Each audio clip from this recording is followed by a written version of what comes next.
Hello students, welcome to my nurture. मैं हूं कृष्णा। कैसे हैं आप सब लोग? मस्त, बढ़िया। तो आज हम लोग शुरू करने वाले हैं बायोलॉजी क्लास 11th, है ना, एनसीईआरटी। एनसीईआरटी की हम लोग लाइन टू लाइन ना बड़ा ही इजी वे में एक्सप्लेन करेंगे। और चैप्टर कौन सा होगा हमारा? Chapter number 9, biomolecules. ठीक है, ये इसका लेक्चर नंबर 1 है और होप ये 1 या 2 लेक्चर में कंप्लीट हो जाएगा। ज्यादा से ज्यादा 3 लेक्चर लगेंगे, इससे ज्यादा इसके लेक्चर नहीं लगेंगे। अप्रॉक्स 20 पेजेस हैं। तो आओ स्टार्ट करते हैं हम लोग। कौन सा chapter? Chapter number 9, biomolecule. Okay, तो चैप्टर 9 बायोमोलिक्यूल्स। क्या है ये बायोमोलिक्यूल्स? आओ देखते हैं क्या कहता है बायोमोलिक्यूल्स। बायो मींस सबको पता है, हम लोग बायोलॉजी पढ़ रहे हैं। आई थिंक बायो का मतलब सभी लोग जानते होंगे। बायो मतलब लिविंग, और मॉलिक्यूल्स, मॉलिक्यूल्स तो हम लोगों ने केमिस्ट्री में ही पढ़ रखे हैं। तो वो मॉलिक्यूल्स क्या है और ये मॉलिक्यूल्स क्या है? सेम ही है। वो मॉलिक्यूल्स जो लिविंग ऑर्गेनिज्म के अंदर पाए जाते हैं, है ना, जीवित चीजों के अंदर, उनको हम लोग क्या बोलते हैं? बायोमोलिक्यूल्स। ठीक है ना। तो हमारे जो बहुत ही ज्यादा इंपॉर्टेंट बायोमोलिक्यूल्स हैं, जिनके बिना हम लोग सरवाइव नहीं कर सकते हैं, वो बड़े बड़े जो मेजर बायोमोलिक्यूल है, जैसे protein, carbohydrate, fat, nucleic acid, उनके बारे में इस चैप्टर में क्या होने वाला है? डिस्कस होने वाला है। ठीक है। तो सबसे पहले तो यहां पर हम लोग 9.1 के अंदर में जो हेडिंग दे रखी है, अभी स्टार्ट नहीं हुई है, ये स्टार्टिंग में जनरल इंट्रो है। उसमें हम लोग क्या समझेंगे? How to analyse chemical composition, कि किसी सेल के अंदर कौन कौन से केमिकल पाए जाते हैं, कैसे एनालाइज करेंगे। बात समझ में आ रही है? तो सबसे पहले हेडिंग ये रहेगी। फिर हम समझेंगे primary and secondary metabolite. Okay, फिर हम जानेंगे बायो मैक्रोमोलिक्यूल के बारे में, देन प्रोटीन के बारे में, देन पॉलीसैकेराइड के बारे में, देन न्यूक्लिक एसिड के बारे में। उसके बाद structure of protein, nature of bond, linking monomer and polymer. कुछ शब्द अभी तुम लोगों को समझ में नहीं आ रहे होंगे, कोई बात नहीं, हम समझेंगे उसे डिटेल में बाद में। ठीक है। तो कुल मिला के ये लास्ट का हेडिंग हमारे पास क्या है? एंजाइम। तो इस तरीके से टोटल हम लोग 12 हेडिंग्स हैं जो इस चैप्टर में हमारे पास कवर हो जाएंगी। तो आओ देखो 9.1 क्या कह रहा है ये? How to analyse chemical composition. ठीक है। तो आओ स्टार्ट करते हैं हम लोग, देखते हैं कि आखिरकार ये चैप्टर किस बारे में बात कर रहा है और हमको क्या करना है। तो है ना, तो ठीक है ना, एनसीईआरटी आसान लगेगी। आओ समझते हैं क्या कह रहा है। देखो, किताब हमसे बात करती है, मैं हमेशा कहता हूं। अब समझते हैं किताब कैसे बात कर रही है। क्या कह रही है? There is a wide diversity, है ना, वाइड डाइवर्सिटी, बहुत ज्यादा डाइवर्सिटी है। ठीक है, इन लिविंग ऑर्गेनिज्म। लिविंग ऑर्गेनिज्म में बहुत ज्यादा डाइवर्सिटी है। डाइवर्सिटी की अगर हिंदी जो जाओगे तो उसको कहते हैं विभिन्नताएं, अलग अलग प्रकार के जीव जंतु। बात समझ में आ रही है? Wide diversity in living organism in are biosphere. हमारे बायोस्फीयर में, बायोस्फीयर मतलब वो स्फीयर अर्थ के ऊपर का जहां पे लिविंग थिंग्स पाई जाती हैं। अब क्या कह रहा है? Now a question that arises. अब एक क्वेश्चन अराइज होता है, एक क्वेश्चन आता है दिमाग में, हमारे दिमाग में, इन अवर माइंड इज, क्या है वो? Are all living organism made of the same chemical. सोच के देखो, देखो हम लोग क्या पढ़ने जा रहे हैं? बायोमोलिक्यूल्स, है ना। तो बायोमोलिक्यूल जो हमारी बॉडी के अंदर पाए जाते हैं, हमको पता है ना, कार्बोहाइड्रेट हम खाते हैं, ग्लूकोज हम खाते हैं। अब क्या दूसरा सवाल ये तुम्हारे दिमाग में नहीं आता? क्या कुत्ते बिल्ली के अंदर, जानवर के अंदर, क्या बैक्टीरिया के अंदर, क्या वायरस जब हमारी बॉडी में एक्टिव होता है, क्या उनके और हमारे अंदर सेम बायोमोलिक्यूल होंगे? यस और नो? अभी नहीं पता, हमें अभी नहीं पता। तो ये क्वेश्चन दिमाग में आना चाहिए। अगर आएगा तो एक क्यूरियोसिटी क्रिएट होती है। ठीक है, देखते हैं क्या कह रहा है। ठीक है, same chemical that is element and compound, यानी कि हमारी बॉडी में और उनकी बॉडी में क्या सेम एलिमेंट्स एंड कंपाउंड्स पाए जाते हैं? क्वेश्चन क्रिएट हो गया। अब क्या कह रहा है? You have learned in chemistry, तुम केमिस्ट्री में पढ़ चुके हो, how elemental analysis is perform. एक क्वेश्चन करके वहां पर उसने खत्म कर दिया, एक नया टॉपिक यहां शुरू कर दिया। बच्चा कंफ्यूज हो जाता है, एनसीईआरटी को समझना थोड़ा सा डिफिकल्ट हो जाता है। कोई बात नहीं, हम इसे बड़े आराम से, प्यार से समझेंगे।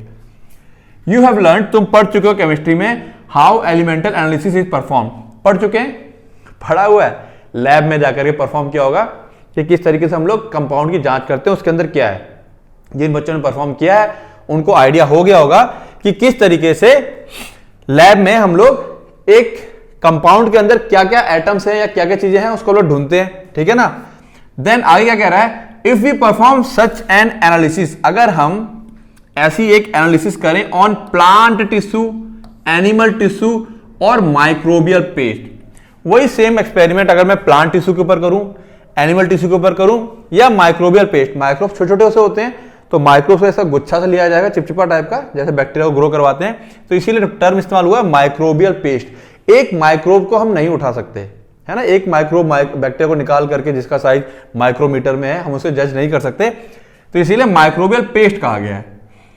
तो क्या कह रहा है, जिस तरह से हम केमिस्ट्री में एलिमेंट्स को एनालिसिस करते हैं, क्या उसी तरीके से हम एनालिसिस कर सकते हैं प्लांट टिश्यू की, करें मतलब एनिमल टिश्यू की और माइक्रोबियल पेस्ट की।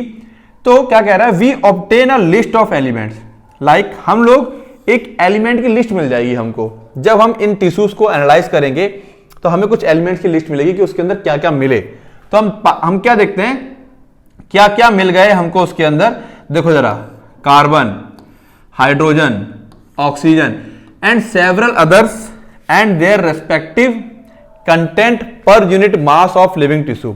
तो क्या क्या चीजें कॉमन सी मिल जा रही है, कार्बन मिल जा रहा, हाइड्रोजन मिल जा रहा, ऑक्सीजन मिल जा रहा। अब क्या कह रहा है, एंड सेवरल अदर्स, और बहुत सारे अदर्स कुछ और भी मिल जा रहे हैं, उसका लिस्ट बनी हुई है, अभी हम देखेंगे टेबल में। And their respective content per unit mass of a living tissue, और उसका कंटेंट यानी कि कार्बन पर यूनिट मास कितना पाया जाता है। अगर मैं यहां से एक ह्यूमन टिश्यू ले लूं तो उसका एक ग्राम टिश्यू ले लूं तो उसमें कार्बन कितना मिलेगा, 1 ग्राम क्या ले लूं, प्लांट का टिश्यू ले लूं तो उसमें कार्बन कितना मिलेगा, हमको उसका भी आइडिया मिल जाता है। अब क्या कह रहा है, if the same analysis is performed on piece of earth crust, कहां करें हम लोग, अर्थ क्रस्ट के पीस पे। अर्थ क्रस्ट मतलब ऐसे मिट्टी उठा लो, उसको एनालाइज कर लो, उसके अंदर कौन कौन से एलिमेंट है, ठीक है। As an example of non living matter, ये किसका एग्जाम्पल हो जाएगा, नॉन लिविंग। ऊपर 3 लिविंग थे, प्लांट, एनिमल और माइक्रोब, ये अर्थ क्रस्ट क्या हो गया, नॉन लिविंग का एग्जाम्पल हो गया। हमने इसको भी एनालाइज किया तो हमें क्या मिलता है, वी ऑब्टेन, क्या कह रहा है, we obtain a similar list, हमको एक सिमिलर लिस्ट मिल जाती है ना। एक अजीब से सोचने वाली बात है, जो लिविंग थिंग्स के अंदर पाई जा रही हैं वही सेम एलिमेंट्स कहां मिल रहे हैं, मिट्टी उठा लो ऐसे, उसके अंदर वही सारे मिल रहे हैं, ditto. What are difference between the two list, अब इन दो लिस्ट में अंतर क्या है फिर, अगर लिविंग थिंग्स के अंदर वही चीजें हैं, नॉन लिविंग में भी वही चीजें हैं, तो आखिरकार दोनों में अंतर क्या है, ठीक है। फिर क्या कह रहा है, इन एब्सोल्यूट टर्म, अगर बिल्कुल एग्जैक्टली देखें, no such differences could be made out, कुछ भी अलग अलग डिफरेंस नहीं किया जा सकता है, ठीक है। उस लिस्ट में, लिविंग वाली लिस्ट में और नॉन लिविंग वाली लिस्ट में एग्जैक्टली एकदम क्लियर कट एब्सोल्यूट डिफरेंस हम लोग नहीं कर पाएंगे, बिल्कुल चीजें सेम पाई जाती है, कार्बन इधर भी है, कार्बन उधर भी है, हाइड्रोजन उधर भी है, हाइड्रोजन इधर भी है, okay. All the elements present in a sample of earth crust are also present in sample of a living tissues, कह रहा है ऑल, ये ध्यान रखना बच्चों। अब यहां से क्वेश्चन बन जाएगा, ये रहा, all the elements present in sample of earth crust are also present in sample of living tissues. तो अब वो बोलेगा which of the following statement is true, ठीक है, 4 स्टेटमेंट दे देगा। Some elements of earth crust present in living, some elements are not present, all elements of earth crust present in present in living tissues, ठीक है ना। तो ये पूरी लाइन तुम्हारी क्या बन जाती है, एक क्वेश्चन बन जाएगी, ठीक है। हाउएवर, तो भी अ क्लोजर एग्जामिनेशन रिवील्स, अगर एक बहुत क्लोज एग्जामिनेशन करें, बिल्कुल एकदम बारीक से जाएं, तो रिवील करता है, ये बताता है हमको दैट द रिलेटिव अबंडेंस, जो रिलेटिव अबंडेंस मतलब कंटेंट, मान लो लिविंग थिंग में कार्बन है और नॉन लिविंग में भी कार्बन है, लेकिन किसी एक में कम होगा, किसी एक में ज्यादा होगा, एक में 1 ग्राम है, किसी में 2 ग्राम होगा, ठीक है ना। तो रिलेटिव अबंडेंस कौन किस में ज्यादा पाया जाएगा, of carbon and hydrogen with respect to other element is higher in any living organism than in earth crust.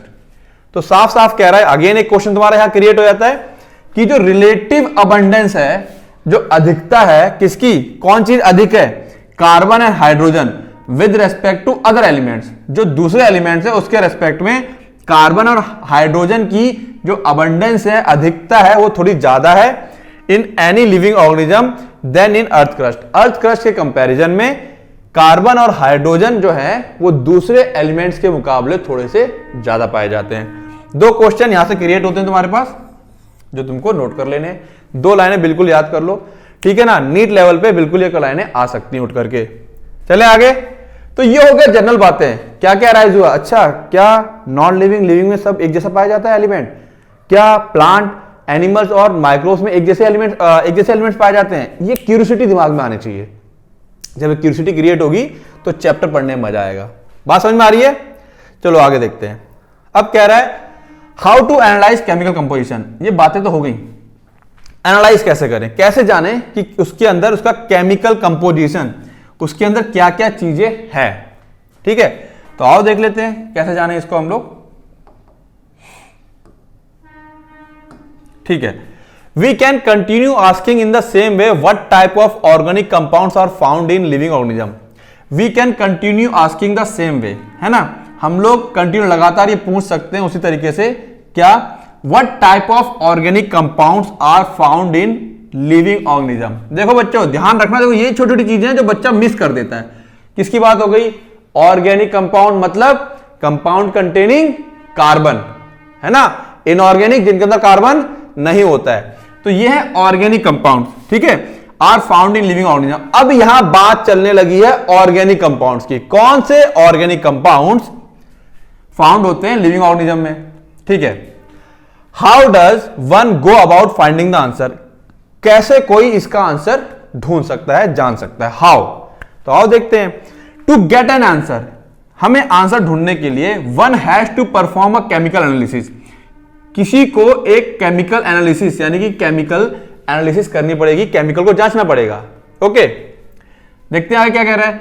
We can take any living tissue, हम कोई भी एक लिविंग टिश्यू ले लें, a vegetable, a piece of liver, है ना, liver ले सकते हैं एनिमल का, लिवर इजीली मिल जाता है, इजीली क्रश हो जाता है वो। एंड क्या ले लें हम लोग, फिर से देखो क्या ले रहे हैं, लिविंग टिश्यू किसका ले लें, वेजिटेबल का ले लें, वेजिटेबल का एक टुकड़ा ले लें, या किसी एनिमल के लिवर का एक टुकड़ा ले लें। ठीक है, ग्राइंड करेंगे, उसे पीसेंगे, किसमें, इन ट्राइक्लोरो एसिटिक एसिड, ClCOOH, है ना, ट्राइक्लोरो एसिटिक एसिड, CCOOH। और यहां पे जो 3 H लगे हुए थे उनकी जगह पे क्या लग गया है, क्लोरीन लग गया है, ट्राइक्लोरो एसिटिक एसिड। अच्छा, ग्राइंड कैसे करेंगे, मिक्सी में ग्राइंड नहीं कर देना है, पेशल और मोर्टार होता है ना, चीनी मिट्टी वाला बना हुआ, उसमें डाल करके ऐसे ऐसे ऐसे ऐसे करके पीसेंगे, है ना। देखा होगा दवाइयां, वैद्य लोग दवाइयां बनाते हैं। ठीक है, using mortar and Peshal, mortar ये हो गया, पेशल ये हो गया, जो ऊपर उसकी वो होती है ना, ओखली वाली कुटने वाली होती है। We obtain a thick slurry, एक गाढ़ा गाढ़ा सा स्लरी, एक करी टाइप की हमको मिल जाएगी। If we were to strain this through the cheese cloth or a cotton, अगर हम इस स्लरी को, जैसे देखा ना कि कोई जैसे हमें कोई चीज निचोड़ना हो तो कॉटन कपड़ों में भर करके उसे ऐसे निचोड़ दो। जैसे घर में कुछ लोगों के जो मदर लोग हैं वो क्या निकालती होंगी, घी निकालती होंगी, मैयर, है ना, घी भरा और उसे निचोड़ दिया तो मैयर अंदर रह जाता है और घी पूरा निचोड़ के नीचे आ जाता है। सेम चीज हो रही है यहां पर। उस स्लरी को जो गाढ़ा गाढ़ा बन गया है पेस्ट, कपड़े में डाल करके हम ऐसे निचोड़ देंगे। ठीक है ना, बात समझ में आ रही है। तो कुछ तो लिक्विड वाला पार्ट नीचे आ जाएगा और जो नॉन फिल्टरेबल पार्ट होगा, जो फिल्टर नहीं होगा, वो उसी कपड़े के अंदर रह जाएगा। तो इस तरीके से 2 पार्ट बन जाएंगे। ठीक है, हमने क्या किया, चीज क्लोथ क्या होता है, जिससे हम पनीर देखा बनते हो कभी, दूध फाड़ने के बाद उसको भी चीज का क्लोथ होता है, उसमें टाइट से घुमा करके सारा पानी निकाल देते हैं, अंदर क्या बचता है, पनीर बचता है। ठीक है, we were to strain this through a cheese cloth और कॉटन, या किसी कॉटन के कपड़े से, वी वुड ऑब्टेन 2 फ्रैक्शन, हमको 2 फ्रैक्शन मिलेंगे। वी वुड ऑब्टेन 2 फ्रैक्शन, है ना, 2 पार्ट मिले, एक जो कपड़े के अंदर रह गया जो फिल्टर नहीं हुआ, और एक जो फिल्टर हो गया। देखो बच्चे, यहीं से यहां पे कहानी स्टार्ट होगी, एक जो फिल्टर नहीं हुआ है और एक जो फिल्टर हो गया। ठीक है ना, वन इज कॉल्ड फिल्ट्रेट और more technically the acid soluble pool, यानी कि एक कहेंगे फिल्ट्रेट, जो छन के नीचे आ गया पानी में, जो पानी में छन गया वो इस एसिड के अंदर क्या हो गया, घुल गया होगा, और उसके बाद घुल करके नीचे बाहर निकल आया। तो उसको हम लोग क्या कह सकते हैं, एसिड सॉल्यूबल पूल कह सकते हैं, या उसको हम लोग क्या बोलेंगे, फिल्ट्रेट बोलेंगे। मार्क कर लेना इसको, क्या बोलेंगे, एसिड सॉल्यूबल पूल बोलेंगे या फिल्ट्रेट बोलेंगे। Okay, and the second is retentate, जो उसके अंदर रह जाएगा कपड़े के अंदर, उसको हम क्या बोलेंगे, रिटेंटेड बोलेंगे। और एसिड इंसॉल्युबल फ्रैक्शन बोलेंगे। बात समझ में आ रही ना भाई, वो घुला नहीं ना, घुल जाता तो वो भी उस पानी के साथ बाहर निकल आता, जो चीज नहीं घुली तो वो इंसॉल्युबल रह गई। ये दो नाम यहीं पे दिमाग में सेट कर लो, वीडियो पॉज कर लो, अच्छे से समझ लो, यहां पे वीडियो को वापस रिवाइंड करके। Acid soluble, acid insoluble, filtrate, retentate, दो वर्ड दिमाग में सेट हो गए। ओके, अब क्या कह रहा है, scientist have found thousands of organic compounds in the acid soluble pool. इस एसिड सॉल्युबल पूल में साइंटिस्ट ने जब एनालाइज किया तो थाउजेंड्स ऑफ ऑर्गेनिक कंपाउंड्स मिल गए उसे, हजारों ऑर्गेनिक कंपाउंड मिले, थोड़े बहुत नहीं, हजारों मिल गए। ठीक है ना, किसके अंदर, एसिड सॉल्युबल, उस पानी को जब बाद में एनालाइज किया उसमें बहुत सारे ऑर्गेनिक कंपाउंड मिले। ठीक है, हम लोग उन सबको तो यहां डिस्कस नहीं करेंगे, कुछ हमारे यहां कोर्स में है जिनको हम लोग डिस्कस करेंगे। ओके, आगे आते हैं। अब क्या कह रहा है, in higher class you will learn about how to analyze living tissue sample and identify a particular organic compound। Higher class BSc, MSc, PhD level करोगे तो वहां पूरी प्रोसेस करोगे और जानोगे। ठीक है, in higher class you will learn, तुम पढ़ोगे अबाउट हाउ टू एनालाइज, कैसे एनालाइज किया जाता है लिविंग टिश्यूज सैंपल को, and identify a particular organic compound, और किस तरीके से उसके अंदर से एक खास ऑर्गेनिक कंपाउंड को हम लोग बाहर निकालें। ठीक है, ये एक बात हो गई। इट विल सफिस, सफिस मतलब सफिशिएंट है, यह सफिशिएंट है टू से हियर, यहां पर कहना कि that one extracts the compounds, ठीक है, then subjects the extract to various separation. एक पहले कंपाउंड को क्या करेगा, एक्सट्रैक्ट करेगा, one extract the compound, extract करना मतलब किसी चीज के अंदर से निकाल लेना, निकालने के बाद सब्जेक्ट्स द, सब्जेक्ट मतलब उसको सब्जेक्ट बना करके जो एक्सट्रैक्ट होगा उसको वेरियस सेपरेशन प्रोसेस से, किस तरीके से हम उसे सेपरेट करेंगे ना, फिल्ट्रेशन, एवापोरेशन, कई सारी सेपरेशन टेक्निक है। तो उस एक्सट्रैक्ट जो कि निकाल लिया है उसको क्या करेगा, वेरियस सेपरेशन टेक्निक से गुजारते हुए क्या करेगा, one has separate the compound from all other compound, वो तब तक उस सेपरेशन को लगा के रखेगा या करता रहेगा जब तक कि उस पर्टिकुलर कंपाउंड को बाकी के कंपाउंड से अलग नहीं कर लेता है।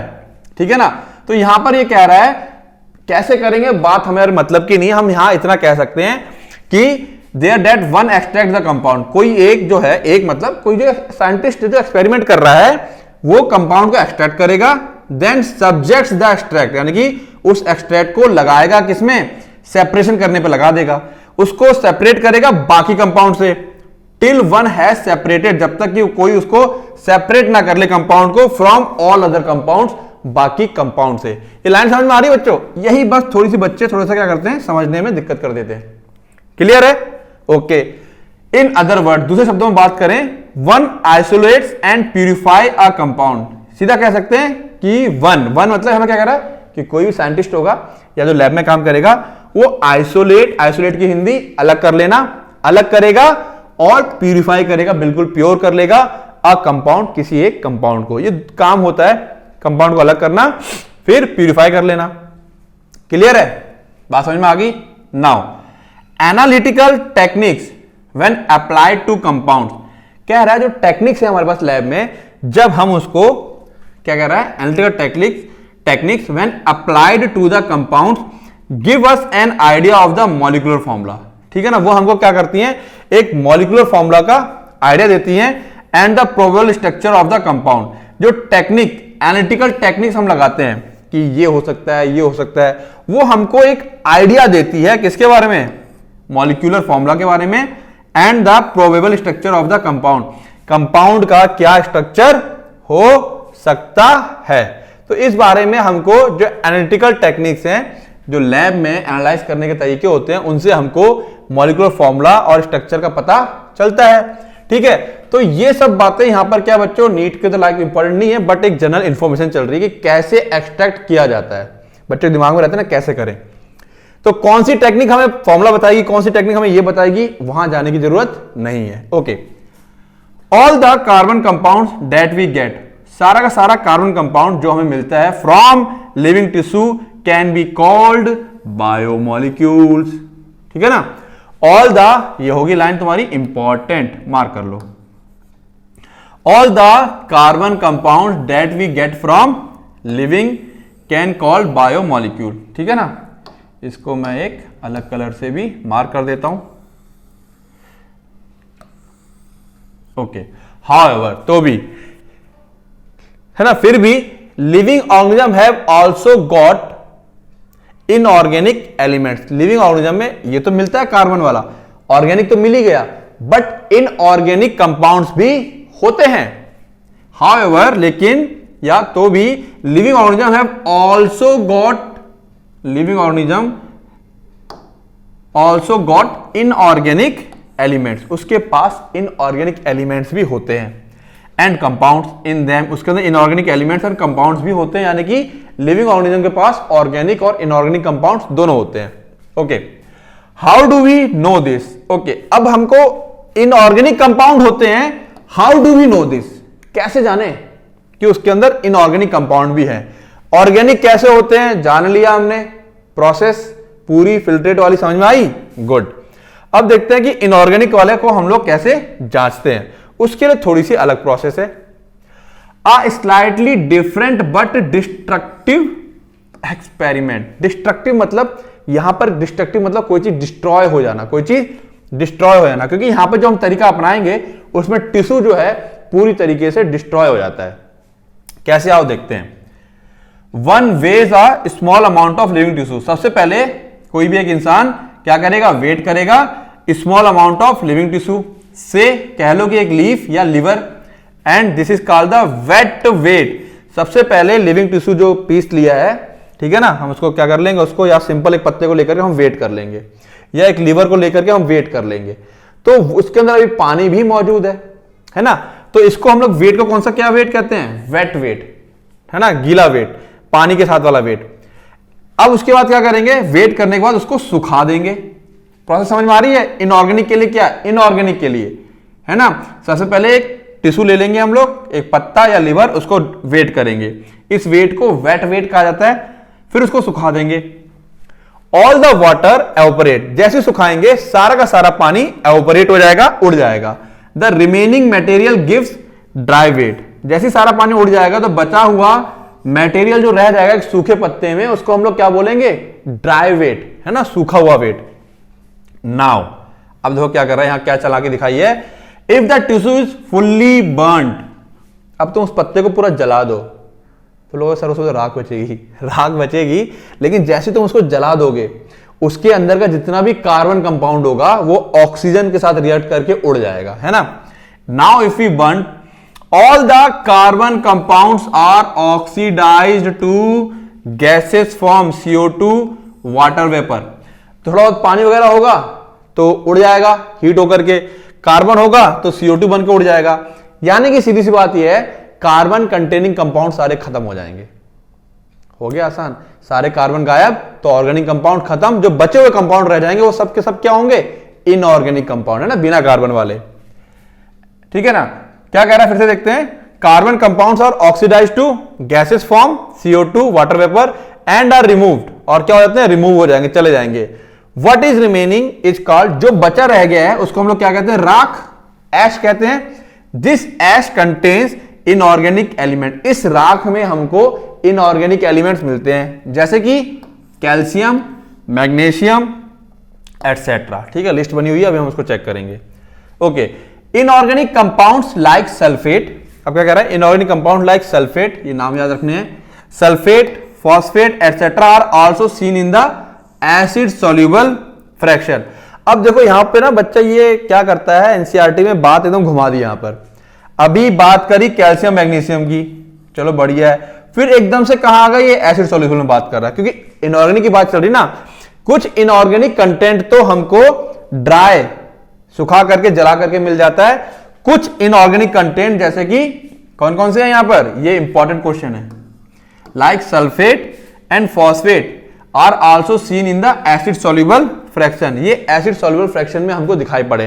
तो यहां क्वेश्चन बनता है कि हाउ कैन वी एनालाइज या हाउ कैन वी एनालाइज या कैसे हम पता लगाते हैं इनऑर्गेनिक कंटेंट को, तो ऑप्शन दे रखा होगा by drying and burning the tissues, second by analysing the acid soluble fraction, third option होगा both A and B and none.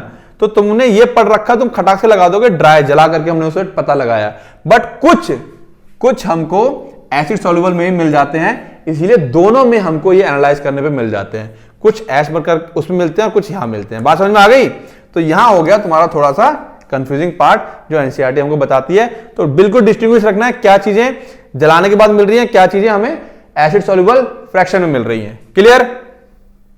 Okay.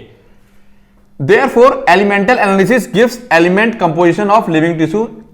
इसीलिए एलिमेंट का जो एनालिसिस है वो क्या करता है, गिव्स एलिमेंटल कंपोजिशन, वो हमको एलिमेंटल कंपोजिशन देता है लिविंग टिश्यू का in the form of hydrogen, oxygen, chlorine and carbon. ठीक है, इस रूप में हमको उसका कंपोजिशन मिल जाता है।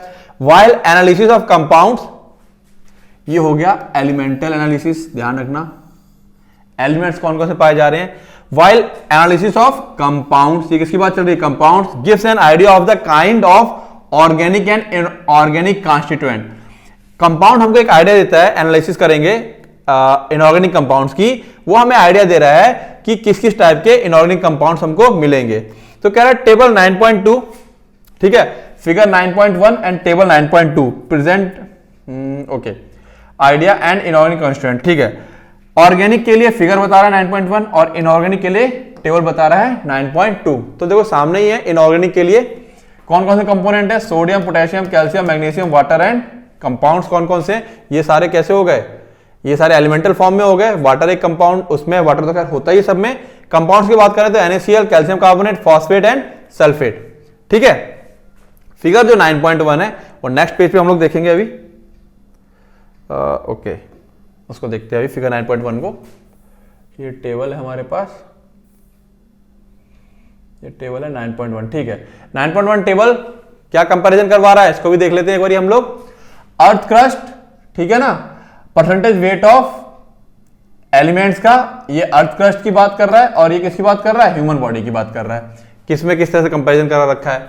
ठीक है, तो ये तुमको कुछ चीजें खास ध्यान रखनी है, जैसे कि नाइट्रोजन वेरी लिटिल है, ठीक है ना, सिलिकॉन नेग्लिजिबल है, ये कुछ खास खास चीजें तुम लोगों को ध्यान रखनी है। आ जाते हैं वापस हम लोग जहां पढ़ रहे थे, इस फिगर की बात करेंगे अभी हम लोग।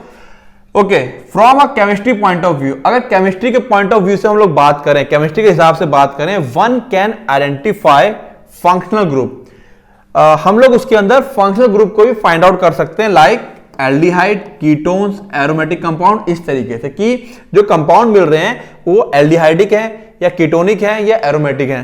ठीक है, but from biological point of view, लेकिन बायोलॉजी के पॉइंट ऑफ व्यू से समझें या जाने हम लोग, we shall classify them into amino acids, क्योंकि हम लोग न्यूट्रिएंट्स के हिसाब से जज करेंगे। तो amino acids, nucleotide basis and fatty acids, ठीक है ना, इसके हिसाब से हम लोग क्या करते हैं, इनको जज करते हैं, यानी कि हमारी बॉडी में न्यूट्रिएंट्स कौन कौन से हम लोग बायोलॉजी में उसके हिसाब से पढ़ाई करते हैं। बात समझ में आई? क्लियर है? तो ये जो कहानी थी सारी हमारे पास कि कैसे हम लोग किसी कंपाउंड को एनालाइज करेंगे और किस तरह से हमने उसको टेबुलेट कर लिया, ये सारी कहानी उसकी थी। अब यहां से बच्चों स्टार्ट हो जाएगा जो हम लोगों ने बायोलॉजी के पॉइंट ऑफ व्यू से क्लासिफाई कर दिया है, amino acid, nucleotide basis, fatty acid, ठीक है ना। तो वो जो मोटे मोटे यानी कि बड़े बड़े कंपाउंड्स जिनको हमें जानना जरूरी है, उनको आगे क्लासिफाई करना अब स्टार्ट किया, उनके बारे में नॉलेज आना स्टार्ट होगी। ठीक है, यहां पे इन्होंने हेडिंग नहीं दी, बट तुम लोग बच्चों यहां से हेडिंग डाल लेना। यहां पर ये यहां से स्टार्ट होता है हमारे पास अमीनो एसिड। क्या स्टार्ट होता है यहां से? अमीनो एसिड, ठीक है ना, ये हेडिंग डाल लेना। यहां पर यहां से हमारे पास क्या स्टार्ट हो जाएंगे? Amino acids. क्लियर है? चले आगे, यहां तक बातें क्लियर है? डन, आगे बढ़ते हैं। Amino acids are organic compounds. Amino acids क्या होते हैं? ऑर्गेनिक कंपाउंड है कंटेनिंग एन अमीनो ग्रुप, जिसके पास एक अमीनो ग्रुप है एंड एन एसिडिक ग्रुप, और एक एसिडिक ग्रुप है। थोड़ा सा मैं यहां पे स्ट्रक्चर तुम लोगों को बताऊं, जो अमीनो एसिड होता है वो कुछ ऐसा होता है, एक कार्बन जिसकी 4 वैलेंसी है, इसमें एक एसिड होता है कार्बोक्सिलिक एसिड, एक अमीन ग्रुप होता है, बेसिक हो गया, सॉरी ये हो गया NH2, एक इसके अंदर अल्काइल ग्रुप होता है। अल्काइल चेन कुछ भी हो सकती है, यहां पर ये H भी हो सकता है, CH3 भी हो सकता है, कुछ भी हो सकता है। ठीक है, और एक यहां पर क्या होता है, H होता है। देखो ये इसके अंदर कॉमन, ये एक है अमीनो एसिड का बेसिक स्ट्रक्चर। ये R बदलता रहेगा, हमारे अमीनो एसिड बदलते रहते हैं। हमारी बॉडी में कुल मिलाकर के 20 प्रकार के अमीनो एसिड हैं। कितने टाइप हैं? 20 टाइप्स ऑफ अमीनो एसिड। कैसे बनते हैं ये R की वैल्यू चेंज होती रहेगी, अमीनो एसिड बदलता रहेगा मेरे पास, ठीक है। तो ये रहा अमीनो एसिड का बेसिक स्ट्रक्चर। तो ये यही कह रहा है अमीनो एसिड ऑर्गेनिक कंपाउंड है, कार्बन है इसके अंदर, तो ये ऑर्गेनिक कंपाउंड हो गया। इसके अंदर एक अमीनो ग्रुप है, एक अमीनो ग्रुप हो गया, ठीक है। एंड एन एसिडिक ग्रुप, एक एसिडिक ग्रुप है तो एक एसिडिक ग्रुप हो गया, ठीक है। As a substituent on the same carbon, ये सब्स्टिट्यूएंट होते हैं, यानी कि कार्बन की वैलेंसी हटा करके, H हटा करके ये आगे खुद लग जाते हैं। तो as a substituent on same carbon, that is the alpha carbon, ठीक है। ये वाला कार्बन कौन सा कार्बन कहलाएगा? अल्फा, है ना। जिस कार्बन पे केमिस्ट्री में पढ़े हो ना, जिस कार्बन पे फंक्शनल ग्रुप लगा होता है वो कार्बन अल्फा कार्बन होता है, पता है। तो इसीलिए क्या कहा गया यहां पर? Alpha carbon. बहुत से बच्चों को ये बात नहीं पता होगी। आओ देखते हैं। Hence they are called alpha amino acid. लो आंसर मिल गया यहां पर। अल्फा कार्बन पे अमीनो लगा हुआ है तो इसको हम लोग क्या कहते हैं? Alpha amino acid. क्या कहते हैं इसको हम लोग? Alpha amino acid. They are substituted methane. हम लोग इसको कह सकते हैं they are substituted methane. Methane था हमारे पास CH4 4 वैलेंसी, उसके H हटाते चले गए और उसमें एक एक पार्ट जोड़ते चले गए, तो हम लोग इसको सब्स्टिट्यूटेड मीथेन भी बोल सकते हैं। There are 4 substituent group occupying the 4 valency. वही बात बताई मैंने, चारों ग्रुप पे 4 अलग अलग वैलेंसी क्रिएट हो रखी होती है, ठीक है। These are hydrogen, carboxyl group COH, amino group and variable group designated as R की जगह पे हम लोग अलग अलग ग्रुप लगा सकते हैं, ठीक है। अब देखो यहां पर जो वही सारी बातें हैं, जो लाइन यहां बोली है कि इसके अंदर एक अमीनो एसिड होता है, एक ये होता है, फिर अल्फा बोल दिया, फिर समझा रहा है कार्बन की 4 वैलेंसी। जिसको थोड़ा सा ऑर्गेनिक का ज्ञान अच्छे से होगा, ऑर्गेनिक केमिस्ट्री का, वो समझ सकता है कार्बन की 4 वैलेंसी होती है, पढ़ा था ना 10th क्लास में, ठीक है ना। चारों पे अलग अलग लगा, तो बेसिक बातें बता रहा है यहां पर, कुछ खास तो बताया नहीं, है ना। ये सब्स्टिट्यूटेड मीथेन है, ये बात समझ में आ गई होगी। They are substituted methane. Methane ये मैंने बताया यहां पर चारों वैलेंसी है, H को हटा करके दूसरी चीज लग रही है, तो सब्स्टिट्यूट होता चला जा रहा है, एक की जगह पर दूसरा लगता चला जा रहा है। बेसिक चीज हो गई। आगे आते हैं। Based on the nature of R के नेचर के ऊपर डिपेंड करेगा। There are many amino acid, है ना। मैंने क्या बताया था अभी, R बदलता रहेगा।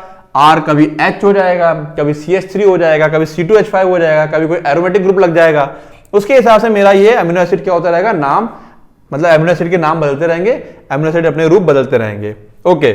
However those which occur in proteins are only 20। मैंने बताया ना अभी, जो प्रोटीन से पाए जाते हैं वो केवल कितने टाइप के हैं? 20 टाइप्स के हैं। क्लियर। जो अमीनो एसिड प्रोटीन से पाए जाते हैं वो केवल कितने टाइप के हैं? 20 टाइप्स के हैं, ओके। चले आगे, ओके। 20 टाइप्स, ठीक है। The R group in this proteinaceous amino acid could be ये जो R ग्रुप होता है, ठीक है, ये जो R ग्रुप होता है इस प्रोटीनेशियस अमीनो एसिड में, कुड बी कुछ ये हो सकता है हाइड्रोजन। अगर ये हाइड्रोजन हो जाएगा तो उस समय जो अमीनो एसिड बनेगा उसको हम लोग क्या बोलेंगे? ग्लाइसिन। अगर ये R की वैल्यू मिथाइल ग्रुप हो जाएगी तो उस समय जो बनेगा उसको हम लोग क्या बोलेंगे? एलानाइन। और अगर ये हाइड्रोक्सिल मिथाइल हो जाएगा तो उसको हम लोग क्या बोलेंगे? सेराइन। यानी कि यहां पर इसमें 3 अमीनो एसिड की बात कर दी है, बना लें, देख लेते हैं। COH, NH2 और ये H और ये H, ठीक है ना। ये R, ये H किसी जगह लग गया, R की जगह पर, तो ये क्या कहलाएगा? ग्लाइसिन। ये मेरे पास क्या हो गया? इसको हम बोलते हैं ग्लाइसिन। इस अमीनो एसिड का नाम क्या है? ग्लाइसिन। यहीं पे अगर हम सेम फिर से करें, COH, NH2, H और क्या लगा दिया अब की बार? Methyl group CH3। तो इसको हम लोगों ने क्या बोल दिया है? एलानाइन। क्या बोल दिया है? एलानाइन बोल दिया है। हाइड्रोक्सिल मिथाइल लगा दिया अगर, यहीं अगर तीसरे नंबर हम लोग क्या ले लें? COH,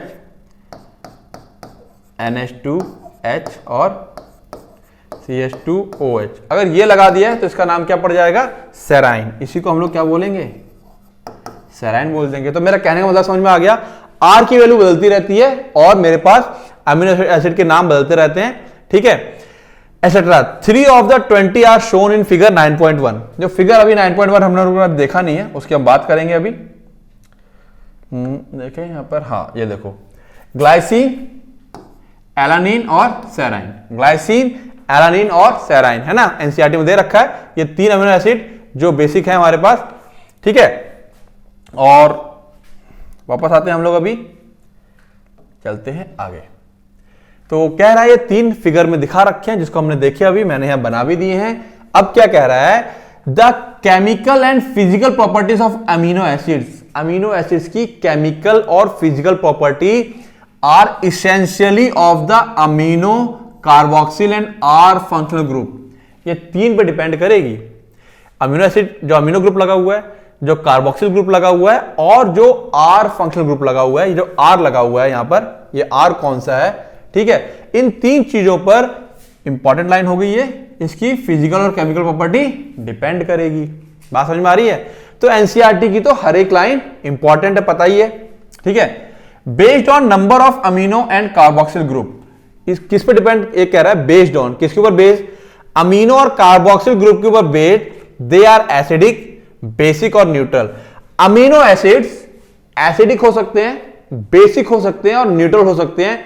कैसे जज करेंगे हम लोग, किस पे डिपेंड करेगी बातें, ये एक अगला पैरा आ गया कि कार्बोक्सिल ग्रुप ज्यादा है तो एसिडिक, अमीनो ग्रुप ज्यादा है तो बेसिक, दोनों इक्वल हैं तो न्यूट्रल। अब यहां पे उसके एग्जांपल दे रखे हैं।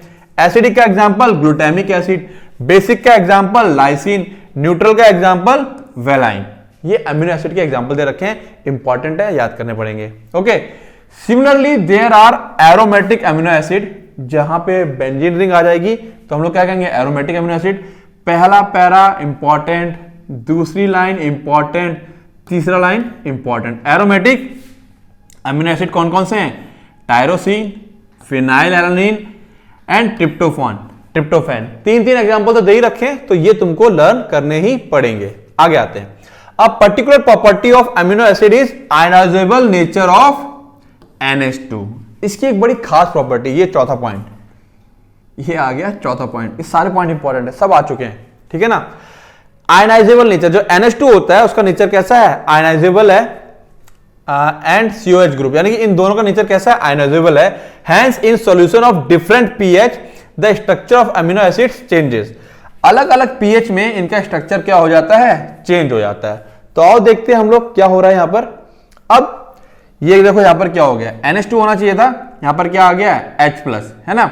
यानी कि इसने क्या किया, इस सॉल्यूशन में जब क्या होगा, H+ होगा, तो ये जाकर के यहां जुड़ जाएगा। जैसे जैसे पीएच की वैल्यू चेंज होगी, अमीनो एसिड का स्ट्रक्चर बदल जाएगा, ठीक है। लो पीएच में, लो पीएच मतलब एसिडिक होगा, H+ जो होगा सॉल्यूशन का, वो जा करके जो NH2 है उसके जो लोन पेयर है, ये H+ जा करके यहां जाके अटैक करेगा और यहां जाके लग जाएगा, ठीक है।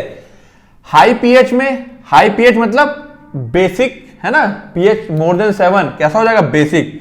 जब यहां OH आयंस ज्यादा होंगे, बेसिक होगा, तो यहां से H+ टूट करके इसको न्यूट्रल करने की कोशिश करेगा, ये यहां पर निकल आएगा। और ये आ जाता है मेरा न्यूट्रल। न्यूट्रल में क्या होगा, इसका H+ निकल करके इसके पास आ जाएगा। ये मेरा जो है न्यूट्रल सॉल्यूशन में जो स्ट्रक्चर एग्जिस्ट करता है, इसी को मैं क्या कहता हूं, ज्यूटर आयनिक फॉर्म कहता हूं। बात समझ में आ गई। हाई पीएच, लो ये हो गया लो पीएच, ये क्या हो गया है, हाई पीएच। बात समझ में आ रही है, ठीक है ना। और ये हो गया मेरा न्यूट्रल, क्लियर। तो जो अमीनो एसिड है वो अलग अलग पीएच पर अलग अलग तरह के स्ट्रक्चर में एग्जिस्ट करता है, क्लियर। आगे आते हैं। ये हो गया हमारे पास अमीनो एसिड की इंफॉर्मेशन सारी खत्म। यहां पे बच्चों हेडिंग डालोगे क्या, लिपिड्स। क्या हेडिंग डालोगे, लिपिड्स, है ना। लिपिड्स डाल करके यहां से लिपिड्स में स्टार्ट होता है। एनसीईआरटी ने ऐसे कोई हेडिंग नहीं डाली है, ओके। आगे आते हैं। क्या कह रहा है, lipids are generally water insoluble. पहली प्रॉपर्टी, ये वाटर इंसॉल्युबल। लिपिड्स मतलब फैट, पानी में घुलते नहीं है। They could be simple fatty acid, ये सिंपल फैटी एसिड हो सकते हैं। अब फैटी एसिड क्या होता है, अब fatty acid has a carboxyl group, इसके अंदर एक कार्बोक्सिल ग्रुप यानी कि COOH पाया जाएगा attach to an R group. एक R ग्रुप के ऊपर COOH पाया जाएगा, उसको मैं क्या कहूंगा, फैटी एसिड कहूंगा। The R group could be, जो R ग्रुप है वो कुड बी हो सकता है, क्या क्या हो सकता है, मिथाइल हो सकता है, इथाइल हो सकता है, और higher number of CH2 group, और एक हायर नंबर हो सकता है, कहां तक जाएगा, 1 कार्बन टू 19 कार्बन। R की वैल्यू कहां तक जाती है, 1 कार्बन से लेकर के 19 कार्बन। फॉर एग्जाम्पल, अब एक एग्जाम्पल, यहां तक बात क्लियर होगी। अब उसका एग्जाम्पल दे रहा है, पामिटिक एसिड हैज, जो palmitic acid has 16 carbon including carboxyl carbon. Palmitic acid में 16 कार्बन होते हैं इंक्लूडिंग कार्बोक्सिल, यानी कि इस वाले C को भी काउंट करके टोटल कार्बन कितने हो गए हैं, 16 कार्बन, यानी कि R में कितने हो जाएंगे, 15 कार्बन। ठीक है। Arachidonic acid has 20 carbon atom including the carboxyl carbon, यानी कि जो इसके अंदर है R ग्रुप में 19 होंगे और कार्बोक्सिल का मिला करके टोटल कार्बन कितने हो गए, 20 हो गए। तो वहां पे दो एग्जांपल दे रहा है, पामिटिक एसिड का और एराकिडोनिक एसिड का। क्लियर है। आगे आते हैं, दो एग्जांपल, कितने कितने कार्बन होते हैं उसका एक एग्जांपल दे दिया एनसीईआरटी में, तो याद करना पड़ेगा। यहां पे सारी लाइनें याद करने वाली है। Fatty acid could be saturated, है ना, सिंगल बॉन्ड वाले होते हैं, यानी कि विदाउट डबल बॉन्ड, और अनसैचुरेटेड विद 1 और मोर डबल बॉन्ड, यानी कि ये सैचुरेट भी हो सकते हैं और अनसैचुरेट भी हो सकते हैं। एक पॉइंट, यहां पर एक पॉइंट, फिर आगे एक पॉइंट, है ना, एक एक लाइन में एक एक आंसर, एक एक क्वेश्चन मिल जाएगा यहां पर हमको। Another simple lipid is glycerol. एक और सिंपल लिपिड क्या है, glycerol, which is try hydroxy propane. Glycerol क्या होता है, CH2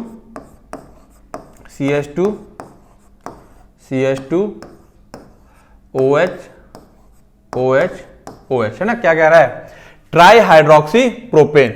ये भी एक लिपिड है, सिंपल लिपिड है। Okay, many lipids have both. अच्छा, यहां से एक बात क्लियर हो गई, सिंपल लिपिड्स में COOH भी पाया जा सकता है और अल्कोहलिक ग्रुप भी हो सकता है। रिमेंबर, दोनों ग्रुप पाए जा सकते हैं। ओके, अब क्या कह रहा है, अनदर सिंपल लिपिड, ये होगी line, many lipids have both glycerol and fatty acids.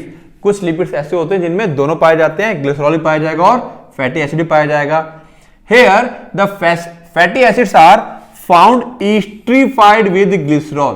जो फैटी एसिड होता है उनका क्या होता है, ईस्ट्रीफिकेशन हो जाता है। ईस्ट्रीफिकेशन पता है ना, ईस्ट्रीफिकेशन क्या होता है, ये और प्लस H और O, है ना, तो ये वाला OH और ये H दोनों मिलकर निकल जाते हैं, तो क्या बन जाता है, ये O और इसके बगल में क्या है, ये C है, तो ये क्या ग्रुप बन गया, ईस्टर बन गया ये। तो दिस इज योर ईस्ट्रीफिकेशन, दोनों आपस में जुड़ेंगे और क्या हो जाता है, ईस्ट्रीफिकेशन हो जाता है। Okay, they can be then monoglyceride. अब ये क्या हो सकते हैं, अब हम ईस्ट्रीफिकेशन होने के बाद इनको मोनोग्लिसराइड, डाइग्लिसराइड या ट्राइग्लिसराइड्स बोलते हैं। ठीक है, these are also called fats and oil. इनको हम लोग फैट्स और ऑयल भी कह सकते हैं on the basis of melting point. किसके ऊपर बेस्ड है, मेल्टिंग पॉइंट। हम लोग देख सकते हैं जो हमारा ऑयल है, जैसे कि सरसों का तेल है, सर्दी होती है वो ऑयल है, लेकिन घी हमारा जम जाता है ना, तो जो जम जाएगा उसको फैट बोलेंगे, जो नहीं जमेगा उसको ऑयल बोल देंगे। Oils have lower melting point, उनका मेल्टिंग पॉइंट बहुत कम होता है ना, मेल्टिंग पॉइंट की वैल्यू बहुत कम, टेम्परेचर बहुत कम रहेगा। जैसे एग्जांपल दे रहा है gingelly oil, hence remains as oil in winter. Winter में भी क्या रहते हैं, ऑयल बने, यानी कि मेल्टिंग पॉइंट का मतलब क्या हो गया, 0 डिग्री पे भी सरसों का तेल क्या है, पिघला हुआ रहता है, यानी कि उसका जो मेल्टिंग पॉइंट है माइनस में होगा, है ना, 0 डिग्री के नीचे, तो वो पिघला हुआ रहता है। और ये क्या है, क्या कहते हैं, जो घी वगैरह होता है उनका मेल्टिंग पॉइंट लगभग 15 या 20 डिग्री के ऊपर पास में रहता है, तो जैसे टेम्परेचर इससे नीचे जाता है वो जम जाते हैं, जैसे 20 आएगा वो पिघलना शुरू कर देते हैं। क्लियर होगी बातें। Can you identify a fat from the market. क्या, अब सवाल कर रहा है, क्या तुम एक फैट को मार्केट में जाके जज कर सकते हो, पहचान सकते हो, आइडेंटिफाई कर सकते हो कि ये फैट है और ये ऑयल है। ऑब्वियस ही बात है, सब कर लेंगे। सम लिपिड्स हैव फॉस्फोरस। कुछ लिपिड्स के पास एक नई लाइन स्टार्ट हो गई है जो कि इंपॉर्टेंट भी है, फॉस्फोरस होता है, and phosphorylated organic compound in them. और क्या होता है उसके अंदर फॉस्फोराइलेटेड, जो फॉस्फोरस जुड़ा हुआ है, ठीक है, कंटेनिंग ऑर्गेनिक कंपाउंड होते हैं। These are phospholipids. कहां पाए जाते हैं फॉस्फोलिपिड्स? पढ़ चुके हैं हम लोग, किसमें होता है ये? सेल मेम्ब्रेन में, है ना, फॉस्फोलिपिड। तो जब साफ साफ कह रहा है some lipids have phosphorus and phosphorylated organic compound, phosphorus होता है और फॉस्फोराइलेटेड, फॉस्फोरस से जुड़े हुए ऑर्गेनिक कंपाउंड होते हैं उनके अंदर। These are phospholipids. कहां पाए जाते हैं? सेल मेम्ब्रेन में पाए जाते हैं। They are found in cell membrane, ठीक है। Lecithin is one example. अब सेल मेम्ब्रेन में एक लेसिथिन का एग्जांपल ले लिया इन्होंने कि लेसिथिन जो होता है किसका एग्जांपल है? फॉस्फोलिपिड का एग्जांपल हो गया। Some tissues specially the neural tissues have lipids with more complex structure. जो न्यूरल टिश्यूज होते हैं, हमारे नर्व्स के टिश्यूज होते हैं, उनमें जो लिपिड्स होते हैं वो और भी ज्यादा कॉम्प्लेक्स होते हैं, ठीक है। तो एक लिपिड्स के बारे में जनरल बातें थी, सिंपल लिपिड से लेकर के शुरुआत हुई और आखिरी में आते आते कॉम्प्लेक्स लिपिड्स की बात तो करी एनसीईआरटी ने, उसकी डिटेलिंग नहीं करी है। क्लियर है?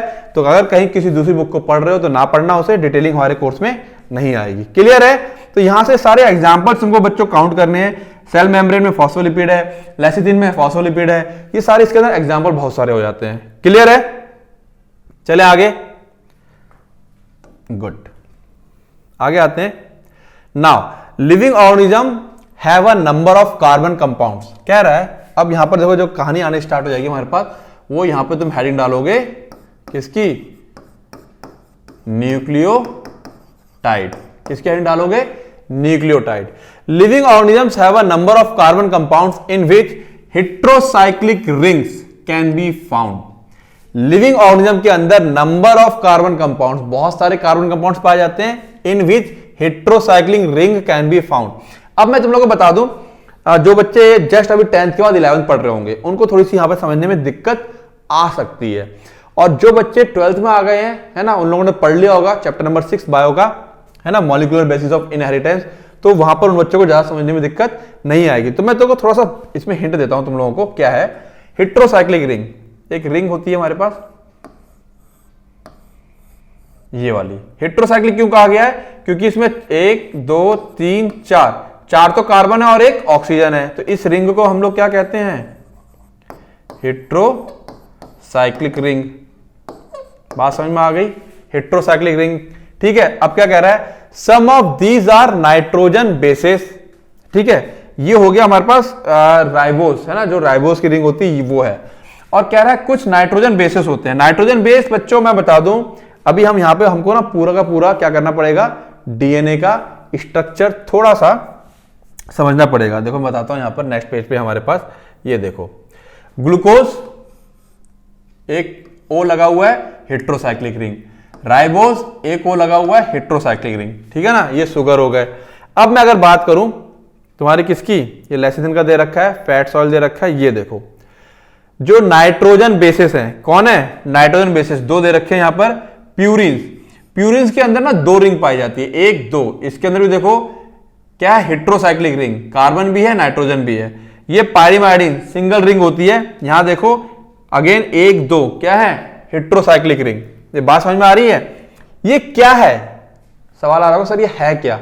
अब मैं बताता हूं, देखो क्या चीज है, थोड़ा सा इसको समझ लेते हैं। थोड़ी सी यहां डिटेलिंग करनी पड़ेगी, अदरवाइज चीजें समझ में नहीं आएंगी। तो हम लोग क्या पढ़ रहे हैं? ये न्यूक्लियोटाइड पढ़ रहे हैं। तो यहां पे मैं थोड़ा सा एक पेज ऐड कर लेता हूं, ठीक है, और कुछ चीजों को यहां पे तुम लोगों को समझाता हूं। देखो हमारे पास जो डीएनए होता है, समझ लो, जो डीएनए होता है उसके अंदर 3 कंपोनेंट होते हैं। डीएनए 3 चीजों से मिलकर बना होता है, ठीक है। एक शुगर होती है, ठीक है ना, उसमें शुगर भी कौन सी होती है? Deoxyribose sugar, deoxyribose sugar. ये बच्चों समझना पड़ेगा, अदरवाइज वो हेडिंग या बात बिल्कुल समझ में नहीं आएगी। फिर इसके अंदर होता है नाइट्रोजन बेसिस, ठीक है। नाइट्रोजन बेसिस अपने आप में 2 टाइप से होते हैं, ठीक है ना, देखा था अभी हम लोगों ने, देखा था, प्यूरिन्स एंड पाइरीमाइडिन्स। प्यूरिन में 2 रिंग होती हैं, ठीक है। तो रिंग के हिसाब से इसे डिस्ट्रीब्यूट कर दिया है। एक होता है प्यूरिन्स और दूसरा कौन सा है, पायरीमाइडिन्स। ये सीख लो, जिन लोगों को नहीं पता है ये तुम्हारा 12th में भी काम आएगा। फिर इसमें एक ग्रुप जुड़ा होता है फॉस्फेट ग्रुप। क्या जुड़ा होता है, फॉस्फेट ग्रुप। हम इसको ऐसे भी लिख सकते हैं PO4 2-। अब देखो यहां पर कुछ बातें जो हम समझ लें अच्छे से। क्या रहेगा, डीऑक्सीराइबोस अगर मैं इसका स्ट्रक्चर बनाता हूं तो ये स्ट्रक्चर कुछ ऐसा होता है। ठीक है, यहां पर क्या लगा हुआ है, OH OH CH2OH, है ना, ये डीऑक्सीराइबोस हो गया। Purines double ring, pyrimidine single ring, heterocyclic है। ठीक है, प्यूरिन्स के अंदर कौन कौन आते हैं, एक आता है एडेनाइन और एक आता है गुआनाइन। इसके अंदर कौन कौन आते हैं, इसके अंदर एक आता है थाइमीन और एक आता है साइटोसिन। एक यूरासिल भी होता है, ठीक है ना, लेकिन यूरासिल डीएनए में नहीं पाया जाएगा, आरएनए में पाया जाता है। समझ में आ रही बातें, ठीक है। इन तीन चीजों से मिलकर बना होता है, कैसे बनेगा वो सारी बातें बतानी पड़ेगी ताकि वो सब चीजें समझ में आए। अब देखो फिर से लेके चलता हूं मैं, यहां पर एडेनाइन का स्ट्रक्चर दे रखा है, यहां पर यूरासिल का दे रखा है। ठीक है, तो हमें स्ट्रक्चर पर नहीं जाना अभी हमें, ठीक है, क्या चीजें किसके अंदर है उसको हमें थोड़ा सा समझना पड़ेगा। अब यहां पे मोटा मोटा समझते हैं विदाउट स्ट्रक्चर। ठीक है, बिना स्ट्रक्चर के हमें सारी चीजें समझनी है। चलें आगे, चलो देखते हैं डीएनए बनता कैसे है। सबसे पहले ये डीऑक्सीराइबोस शुगर क्या होती है, ये डीऑक्सीराइबोस शुगर में स्ट्रक्चर बना के समझा दूंगा। ये डीऑक्सीराइबोस शुगर है, ये जाकर के किससे कंबाइंड होती है, नाइट्रोजन बेस से। अब नाइट्रोजन बेस में हमने देखा है यहां पर क्या लगे हुए, NH2 लगा हुआ है, ये वाला H और इसका वाला OH, ये आपस में कंबाइन करके वाटर मॉलिक्यूल निकल जाता है और यहां पर एक कंपाउंड बनेगा,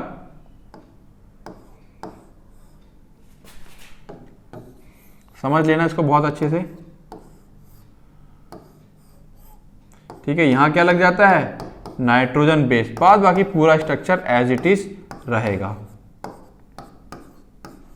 ओके, अब ये जो स्ट्रक्चर बन गया डीऑक्सीराइबोस शुगर नाइट्रोजन बेस, इस स्ट्रक्चर को हम लोग क्या कहते हैं, इसको बोलते हैं न्यूक्लियोसाइड। ध्यान रखना, दिस इज न्यूक्लियोसाइड। अगले स्टेप में क्या होता है, नेक्स्ट स्टेप में फॉस्फेट ग्रुप आकर के, ये हमारे पास क्या था, फॉस्फेट ग्रुप था, ये आकर के यहां पर जुड़ेगा। ठीक है ना, और स्ट्रक्चर देखो हमारे पास कुछ ऐसा हो जाएगा।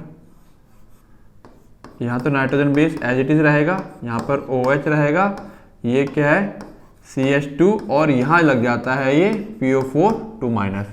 ठीक है ना, डायरेक्ट क्या लग जाता है, यहां पर H फॉस्फेट अकेले तो होता नहीं, इसके साथ H भी होते हैं, वो यहां पर OH के साथ रिएक्ट करके निकल जाता है और यहां फॉस्फेट लग जाता है। ये जो कंपाउंड बन गया इसको हम लोग कहते हैं न्यूक्लियोटाइड। ठीक है, अब क्या चीज इंपॉर्टेंट है वो समझते हैं हम लोग। देखो जरा, न्यूक्लियोटाइड के अंदर क्या क्या है, शुगर प्लस नाइट्रोजन बेस। इसके अंदर कौन कौन है, इसके अंदर न्यूक्लियोसाइड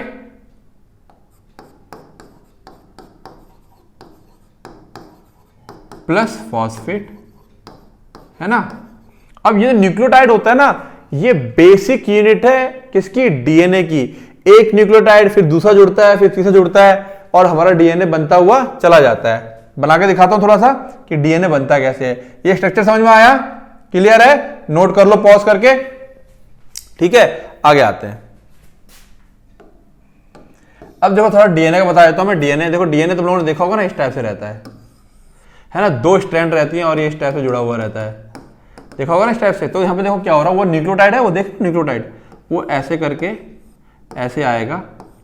ठीक है, OH और CH2 PO4 2-। एक और न्यूक्लियोटाइड इसके नीचे आएगा, यहाँ नाइट्रोजन बेस है, एक और न्यूक्लियोटाइड इसके नीचे आता है। ठीक है, OH CH2 PO4, ये दोनों आपस में क्या करते हैं, मर्ज कर जाते हैं। ये दोनों आपस में क्या करेंगे, मर्ज कर देते हैं। अब मैं इसको बना के दिखा दे रहा हूं, ये दोनों आपस में क्या कर जाएंगे, मर्ज कर जाएंगे, PO डबल बॉन्ड O, ठीक है ना, इस टाइप से ये यहां पर क्या कर जाएंगे, आपस में मर्ज कर जाते हैं और ये क्या बन जाता है, फॉस्फेट का एक लिंकेज बन जाता है। इसको हम कहते हैं फॉस्फोडाइस्टर लिंकेज। अभी पढ़ेंगे हम लोग आगे फॉस्फोडाइस्टर लिंकेज, क्या कहते हैं इसको हम लोग, फॉस्फोडाइस्टर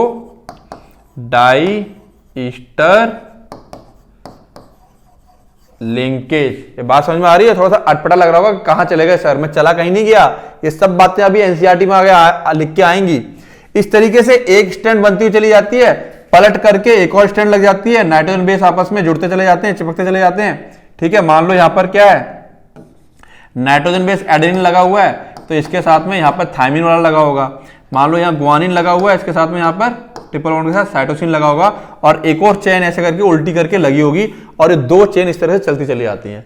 ये बात समझ में आ रही है? यानी कि जो लैडर टाइप सीडी वाला स्ट्रक्चर है, वहां पर कौन होते हैं, नाइट्रोजन बेसिस, और जो चेन ये धागा है वहां पे कौन है, फॉस्फोडाइस्टर लिंकेज, यानी कि फॉस्फेट और ये शुगर है मेरे पास, ठीक है ना। जो ये वाली चेन है इसमें कौन कौन है, फॉस्फेट और शुगर, ये क्वेश्चन आता है। क्लियर है स्ट्रक्चर? चले आगे, अब आते हैं यहां पर, देखो हम लोग कहां थे, देखो क्या बोल रहा है, अब heterocyclic ring, some of these are nitrogen bases. अब तुम्हें समझ में आ गया होगा, इसमें से कुछ नाइट्रोजन बेसिस होते हैं, कौन कौन, एडेनिन, गुआनिन, साइटोसिन, यूरासिल और थायमिन, ठीक है। अब मत कहना कि सर समझ में नहीं आया, मैंने समझाया ये डीएनए के 3 पार्ट, ठीक है ना, समझाता चलूंगा, बताता चलूंगा, दिखाता चलूंगा। क्लियर है? नाइट्रोजन बेस, प्यूरिन, स्पाइरिमाइडिन, ये पांचों का जिक्र इसने यहां पर एनसीईआरटी में कर दिया है। डायरेक्ट पढ़ोगे तो समझ में नहीं आएगा। When found attached to a sugar, जब कौन, ये नाइट्रोजन बेसेस जब पाए जाते हैं किसके साथ अटैच, शुगर के साथ, दे आर कॉल्ड न्यूक्लियोसाइड। जब ये शुगर के साथ लग जाते हैं तो क्या कहलाते हैं, न्यूक्लियोसाइड। इस शुगर के साथ जब ये लग गया यहां पर, इसको पूरा बना लें शुगर को, OH CH2OH, जब ये शुगर के साथ नाइट्रोजन बेस अटैच हो जाता है तो उसको हम लोग क्या बोलते हैं, न्यूक्लियोसाइड। क्लियर है? मैं इसलिए कहा था इसको समझा दे रहा हूं, गौर से समझना जरा बात को। Okay, if phosphate group is also found esterified to sugar, अगर फॉस्फेट ग्रुप भी लग गया है तो उसको हम लोग क्या कहते हैं, न्यूक्लियोटाइड। अगर आकर के फॉस्फेट भी लग गया है तो अब ये जो स्ट्रक्चर बन गया है उसको हम लोग क्या कहेंगे, न्यूक्लियोटाइड कहेंगे, ठीक है। आगे आते हैं। Okay, adenosine, guanosine, thymidine, uridine and cytidine are the nucleoside. देखो जब ए कौन जुड़ेगा, एडेनाइन जुड़ेगा, कौन जुड़ेगा, एडेनाइन, तो उस न्यूक्लियोसाइड का नाम एडिनोसाइन है, न्यूक्लियोसाइड का नाम।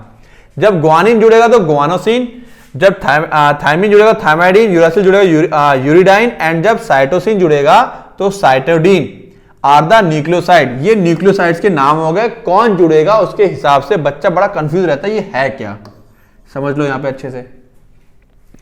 जो नाइट्रोजन बेस जुड़ जाएगा उसके हिसाब से न्यूक्लियोसाइड का नाम पड़ जाएगा। जैसे कि देखो यहां पर मान लो नाइट्रोजन बेस कौन जुड़ जाए, एडेनाइन जुड़ जाए, तो इसका नाम क्या कहूंगा, एडिनोसाइन, ठीक है ना। थायमिन जुड़ जाएगा तो थायमाइडिन, ठीक है।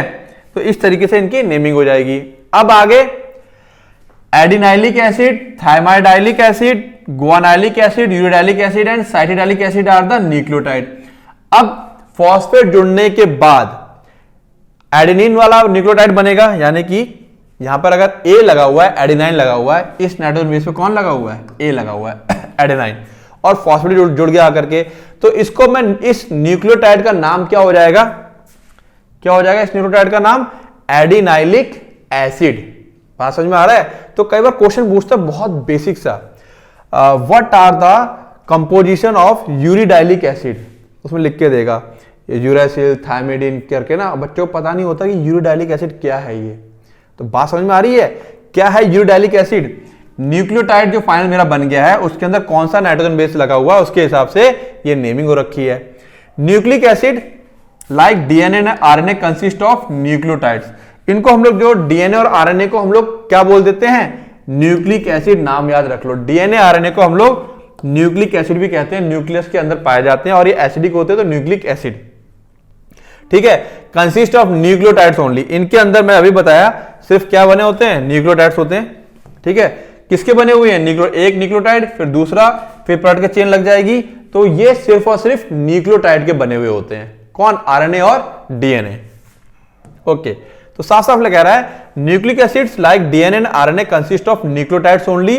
DNA and RNA function as genetic material, ये तो सबको पता है, डीएनए और आरएनए फंक्शन करते हैं एज अ जेनेटिक मटेरियल। तो बच्चों ये जो इतना सा पैरा है ना, ये अच्छे खासा अगर पहली बार पढ़ रहे हो तो दिमाग खराब करता है। ठीक है, ये बातें भी कुछ बच्चों को भी जल्दी समझ में नहीं आएंगी, लेकिन हमको समझना है कि डीएनए कैसे बनता है, उसकी प्रोसेस थी पूरी ये। ठीक है, तो इस तरीके से ये वाला पैरा अपने आप में क्या है, काफी इंपॉर्टेंट है, और जो बच्चे पहली बार पढ़ रहे हैं इसको, उनको थोड़ा सा धीमे ध्यान से पढ़ना है और कुछ नहीं करना है, अपने आप एग्जैक्टली दिमाग में सेट हो जाएगा ये। चलो आगे आते हैं। अब नेक्स्ट पेज में हमारे पास क्या है, ये फिगर वाला पेज है, इसके अंदर तमाम फिगर दे रखे हैं, ये हमने देख लिए हैं, न्यूक्लियोसाइड, न्यूक्लियोटाइड। ओके, तो मेरे पास 3 कंपाउंड कौन से कवर हुए, अमीनो एसिड, लिपिड्स, न्यूक्लियोटाइड। ठीक है ना, तो वो मेरे पास क्या, पहला वाला पार्ट खत्म हो गया। 9.1 में हमारे पास जो क्या थे, उसके अंदर से हमें कौन कौन से कंपाउंड मिले, ऑर्गेनिक, इनऑर्गेनिक वगैरह, उनके बारे में जनरल बातें थी। अब आता है हमारे पास primary and secondary metabolites. Metabolites, ठीक है, मेटाबोलाइट्स की बच्चों अगर हिंदी जानना चाहोगे तो मेटाबोलाइट्स होते हैं जो हमारे रिएक्शंस हो रहे होते हैं, उनके बीच में जो जो केमिकल्स बनते हैं उनको हम लोग क्या बोलते हैं, मेटाबोलाइट्स, है ना। जैसे कि मान लो एक एग्जांपल देता हूं, ए से क्या बना बी, बी से क्या बना सी, सी से क्या बना डी, तो बीच के जो ये केमिकल हैं ये सब क्या कहलाते हैं, मेटाबोलाइट्स कहलाते हैं। ये सब क्या कहलाते हैं, मेटाबोलाइट्स कहलाते हैं। अब क्यों किसी को प्राइमरी कहा है, क्यों किसी को सेकेंडरी कहा है, या कौन से प्राइमरी हैं और कौन से सेकेंडरी है, क्या है इनको प्राइमरी सेकेंडरी कहने का मतलब, आओ देखते हैं। कह रहा है the most exciting aspect of chemistry deals with isolating thousands of compound.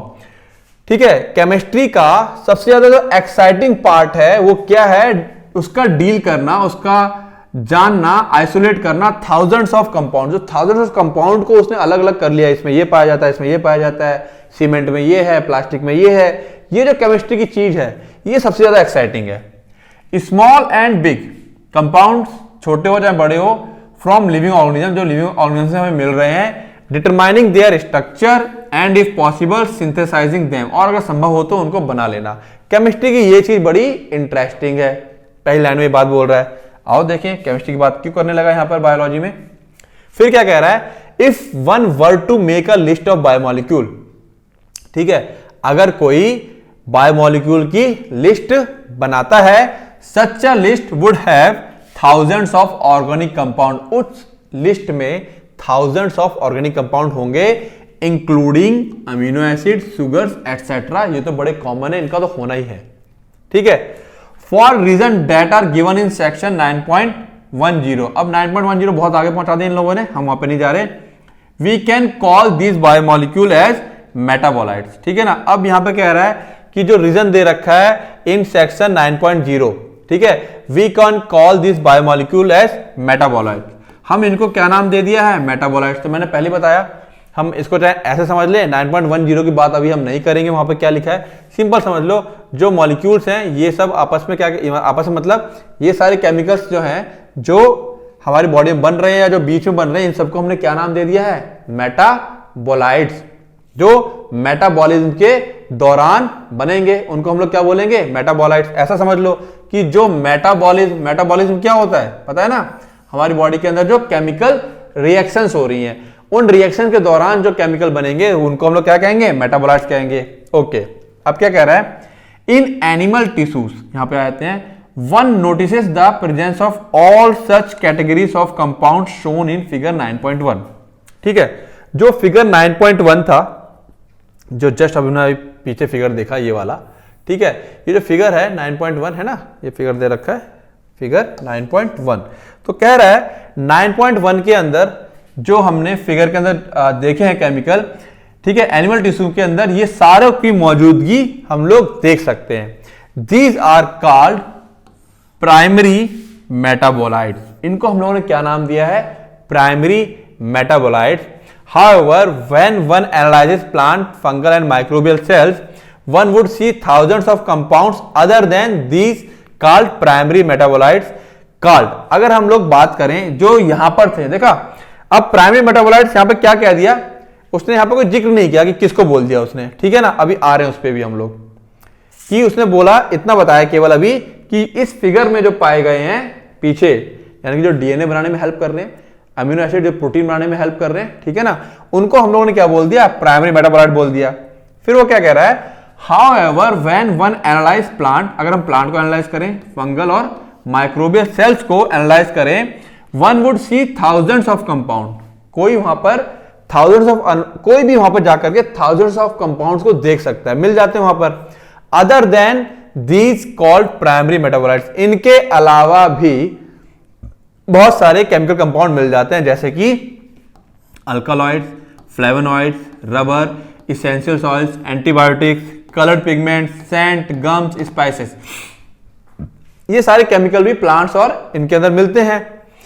इनके अलावा these are called secondary metabolites, इनको क्या नाम दे दिया है, सेकेंडरी मेटाबोलाइट। अभी भी उसने डिस्टिंग्विश नहीं किया है कि क्यों बोल दिया है, बात बताई केवल, ठीक है। एक क्यूरियोसिटी दिमाग में लगी हुई है।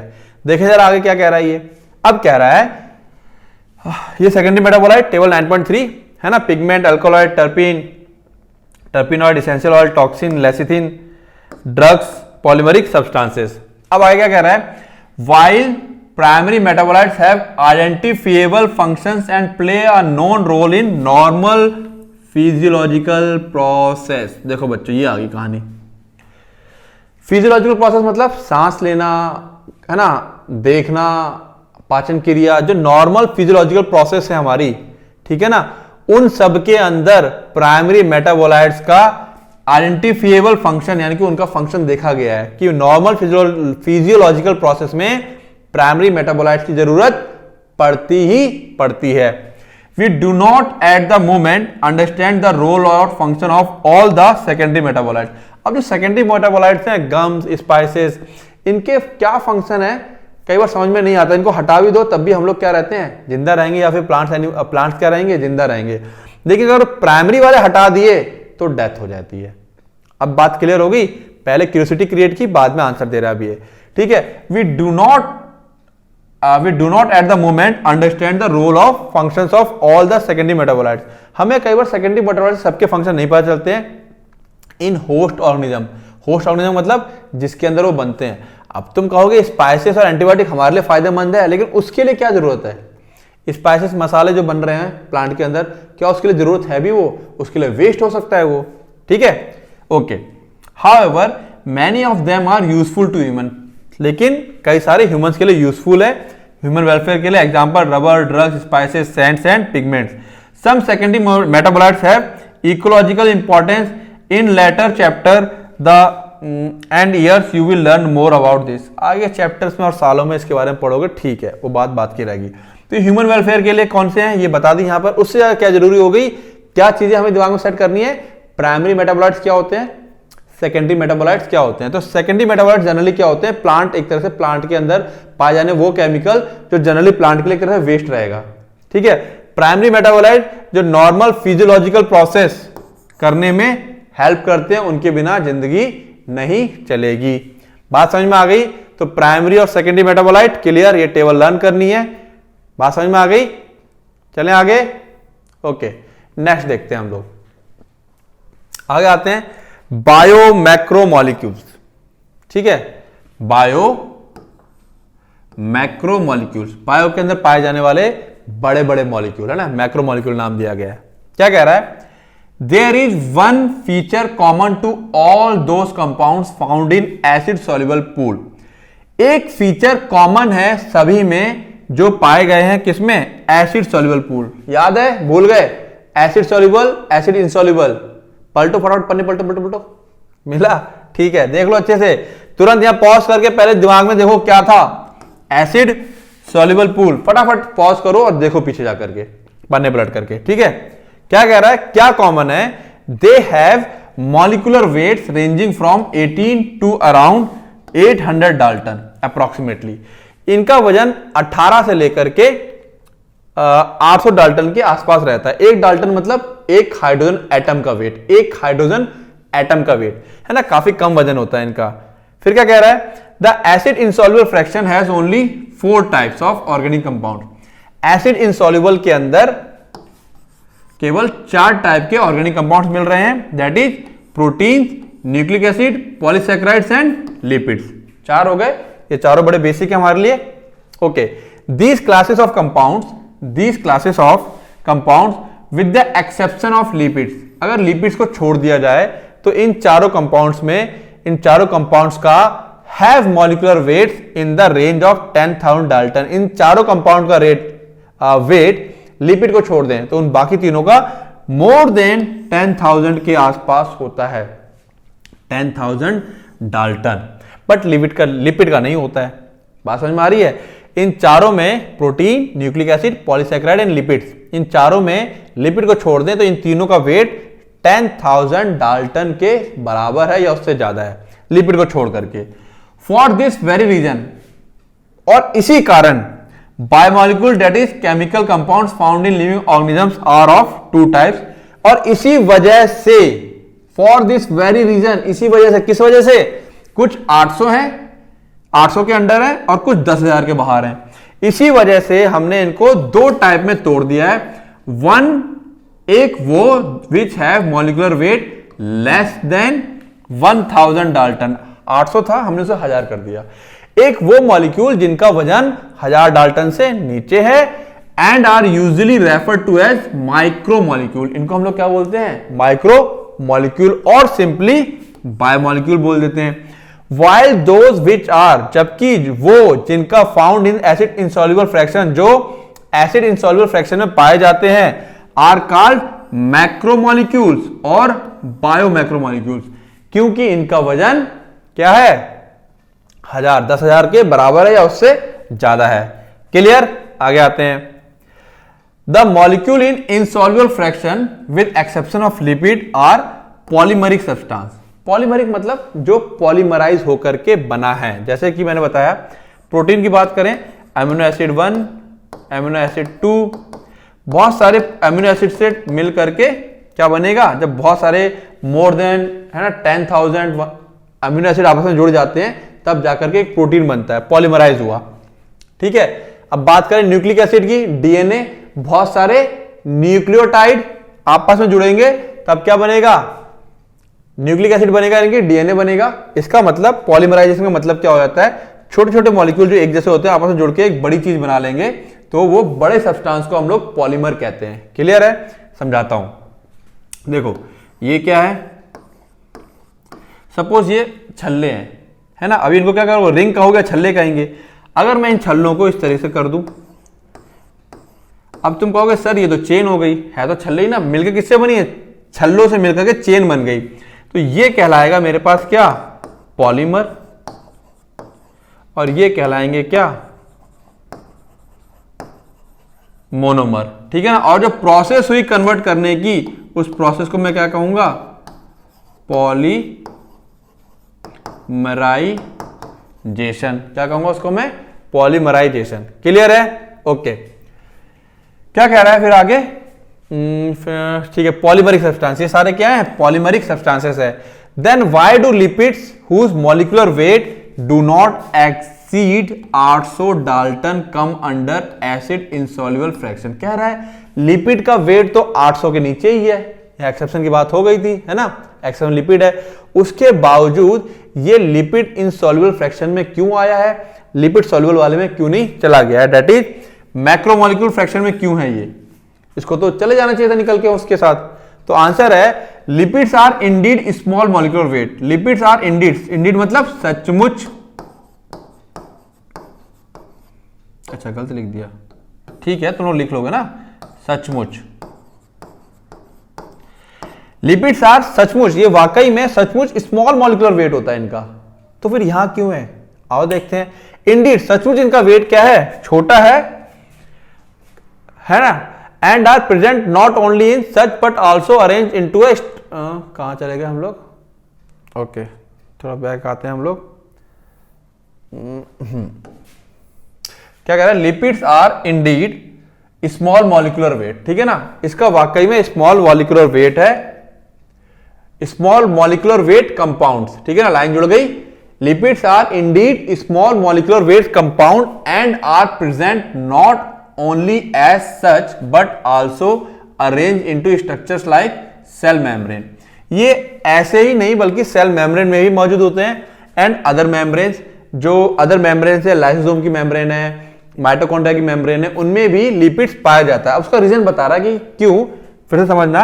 अब यहां से जो कहानी स्टार्ट हो गई है कि इसका वेट तो कम है लेकिन ये क्यों मैक्रोमोलिक्यूल के अंदर काउंट किया जा रहा है, तो कह रहा है इसका वेट तो कम है, no doubt, low molecular weight का कंपाउंड है, बट ये सेल मेम्ब्रेन और अदर मेम्ब्रेन जो होते हैं सेल के अंदर उनमें पाया जाता है।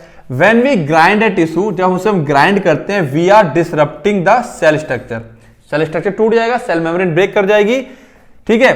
Cell membrane and other membranes are broken into pieces, टुकड़ों में टूट जाती हैं एंड फॉर्म वेसिकल्स, पाउचेस बना लेती हैं, which are not water soluble, और ये वाटर सॉल्युबल नहीं होती हैं, इसीलिए जब इसे निचोड़ते हैं तो उस पानी के साथ निकल के ये बाहर नहीं आता, और जो वेसिकल बनते हैं थोड़े से बड़े बड़े बनते हैं, उस चीज क्लॉथ से फिल्टर होकर बाहर नहीं आता है। Therefore, these membrane fragment in the form of vesicle get separated along with the acid insoluble pool।